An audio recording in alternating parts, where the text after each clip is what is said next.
犯人は複数いたということですか？不思議だ言霊はまことか偽ってるあいつは天に落ちてあのこういうの事件、完全に型がついたわけじゃない。みんなに愛されてたらしい。一つ一つは微量でも組み合わせ次第で毒になりうる。これあの事件に似てるとは思いませんか？あなたがいるそれだけで今日生きる痛みを思い知らされる。まさか愛してるとごめんねのせてまる高級に帝に妃たち、救っていた悪意はここにあった。で何一つあれにしたい悲しい日も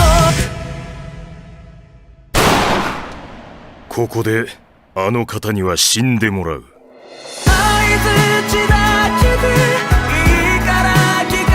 隠し通すのは難しいかと。分かっている。自分の口から話すつもりだ。本当の身分をな。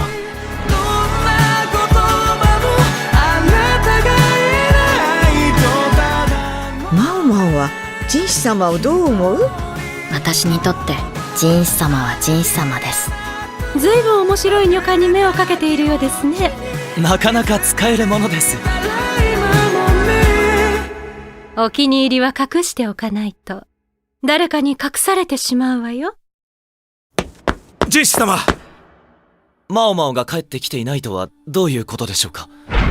マオマオが行方不明。マオマオ、シャオマオ、スリア。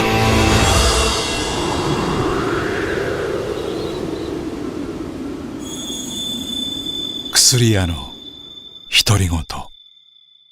虫は冬を越せない。